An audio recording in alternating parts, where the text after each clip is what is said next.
Hi guys, welcome to my channel. നമ്മുടെ ഇന്നത്തെ video എന്ന് പറഞ്ഞാൽ കേരള യൂണിവേഴ്സിറ്റി കാര്യവട്ടം ക്യാമ്പസിൽ PT FIUGP എൻട്രൻസ് എക്സാം എഴുതി അവിടെ അഡ്മിഷൻ എടുത്തവർക്ക് വേണ്ടിയുള്ള വീഡിയോ ആണ്.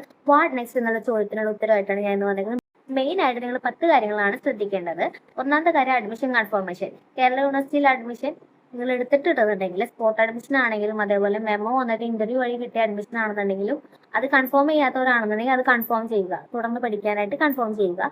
രണ്ടാമത്തെ കാര്യം, ഒറിജിനൽ ഡോക്യുമെന്റ്സ് എല്ലാം കേരള യൂണിവേഴ്സിറ്റി ക്യാമ്പസിൽ ഡിപ്പാർട്ട്മെന്റിൽ സബ്മിറ്റ് ചെയ്യുക.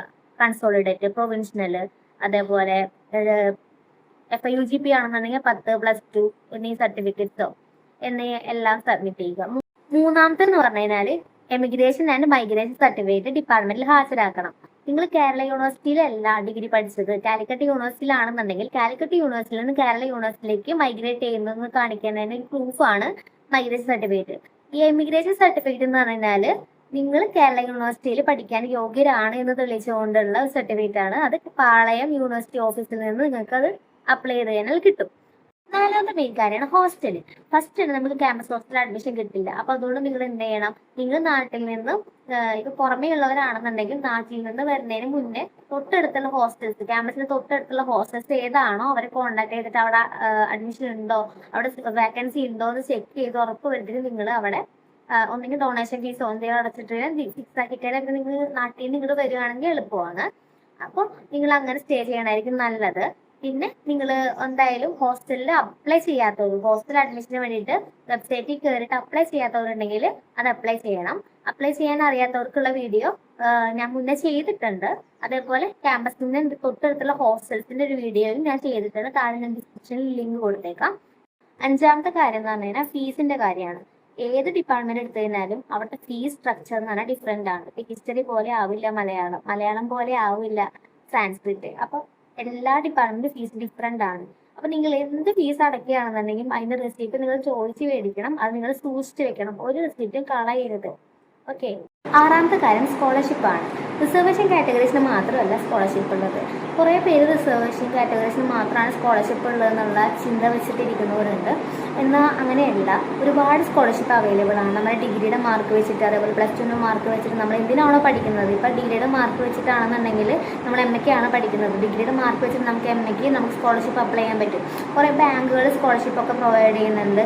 അതേപോലെ നാഷണൽ ലെവലിലുള്ള സ്കോളർഷിപ്സ് ഒക്കെ ഉണ്ട്. അപ്പോൾ നിങ്ങൾ പഠിക്കുന്ന സമയത്ത് സോഷ്യൽ മീഡിയയിലും അതേപോലെ ഡിപ്പാർട്ട്മെന്റിലും സ്കോളർഷിപ്പിനെ പറ്റിയിട്ടൊക്കെ അവൈലബിൾ ആയ ഡീറ്റെയിൽസ് ഒക്കെ കളക്ട് ചെയ്ത് സ്കോളർഷിപ്പ് ഒക്കെ ഉണ്ടെന്നുണ്ടെങ്കിൽ അതിനൊക്കെ നിങ്ങൾ അപ്ലൈ ചെയ്യണം. അതിന് മെയിനായിട്ട് നിങ്ങൾ ആ ഫീസിൻ്റെ റെസിപ്റ്റ് ഉണ്ടല്ലോ അത് സൂക്ഷിച്ച് വെക്കണം. കുറേ സ്കോളർഷിപ്പിൻ്റെ ഫീസ് റെസിപ്റ്റ് ഒക്കെ ആവശ്യമുണ്ട്. അപ്പോൾ ആറാമത്തെ കാര്യമാണ് ഡിപ്പാർട്ട്മെന്റിനെ പറ്റിയിട്ടുള്ള കാര്യങ്ങളൊക്കെ നിങ്ങൾ അന്വേഷിച്ച് മനസ്സിലാക്കി വെക്കണം.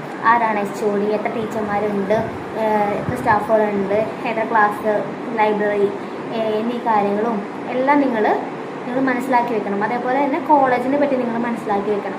കോളേജിൽ എത്ര ഡിപ്പാർട്ട്മെൻറ്റ്, ഏതൊക്കെ ഡിപ്പാർട്ട്മെൻറ്റാണ്, ഏതൊക്കെ ബ്ലോക്കാണ്, വഴി, അതേപോലെ ക്യാൻറ്റീന്, നമ്മുടെ ക്യാമ്പസിൽ ഹെൽത്ത് സെൻ്റർ ഉണ്ട്, ഹോസ്റ്റല്, അതേപോലെ ബാങ്ക് ഉണ്ട്, ATM, പിന്നെ അങ്ങനെ കുറേ ഫെസിലിറ്റീസ് ഒക്കെ ഉണ്ട്. അതൊക്കെ എവിടെയാണ് എന്നുള്ള കാര്യങ്ങൾ നിങ്ങൾ ചുറ്റുപാട് നന്നായി വാച്ച് ചെയ്ത് മനസ്സിലാക്കി വെക്കണം.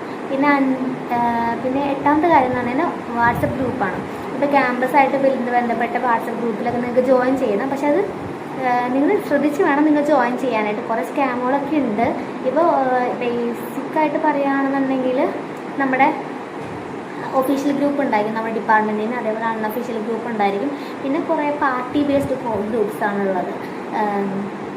SFI, KSC, പിന്നെ പല പാർട്ടികളുടെ ഗ്രൂപ്പ്സുകളുണ്ട്. പിന്നെ അതേപോലെ ഹോസ്റ്റൽ ഗ്രൂപ്പ്സ് ഉണ്ടാവും. അങ്ങനത്തെ ഗ്രൂപ്പുകളിൽ മാത്രം ജോയിൻ ചെയ്യുക. പിന്നെ അറിയാത്ത ഗ്രൂപ്പുകളിലൊന്നും ജോയിൻ ചെയ്ത് പണി മേടിക്കരുത്. പിന്നെ ക്യാമ്പസ് ഫുൾ എക്സ്പ്ലോർ ചെയ്യുക. പിന്നെ മെയിനായിട്ട് ക്ലാസ് സ്റ്റാർട്ട് ചെയ്യണത് എന്നാണെന്നുള്ള കാര്യങ്ങൾ നിങ്ങൾ അന്വേഷിച്ച് വയ്ക്കുക.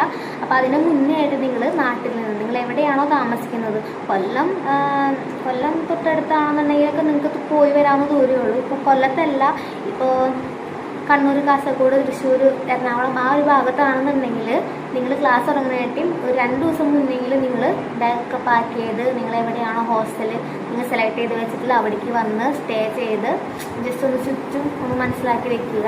ഇപ്പോൾ പുറമെന്ന് വരുന്നവർക്കാണെങ്കിൽ ഫസ്റ്റ് ടൈം തിരുവനന്തപുരത്ത് വരുന്നവർക്ക് എൻ്റെ എക്സ്പീരിയൻസ് പറയുകയാണെന്നുണ്ടെങ്കിൽ സ്ഥലങ്ങളൊന്നും അറിയില്ല, ഏത് ബസ് കയറണം, എന്നൊക്കെ കുറച്ച് കൺഫ്യൂഷൻസ് ഒക്കെ ഉണ്ടാവും. അപ്പോൾ 2 ദിവസം മുന്നേ വരികയാണെന്നുണ്ടെങ്കിൽ നമുക്കൊന്ന് പുറമേ ഒന്ന് ചുറ്റിക്കണ്ട് എന്തൊക്കെയാണ് ചുറ്റുപാടെന്നൊക്കെ മനസ്സിലാക്കി നമുക്ക് സെറ്റ് ചെയ്തങ്ങ് വെക്കാൻ പറ്റും. അപ്പോൾ ഇത്ര കാര്യങ്ങളാണ് നിങ്ങൾ മെയിനായിട്ട് ഇത്രയും കാര്യങ്ങളാണ് ശ്രദ്ധിക്കേണ്ടത്. അപ്പോൾ ഈ 10 കാര്യങ്ങൾ നിങ്ങൾ കൺഫേം ആക്കിയാൽ മതി. അപ്പോൾ ഇത്രയേ ഉള്ളൂ. ബൈ. എന്തെങ്കിലും ഡൗട്ട് ഉണ്ടെങ്കിൽ താഴെ കമൻറ്റ് ചെയ്താൽ മതി.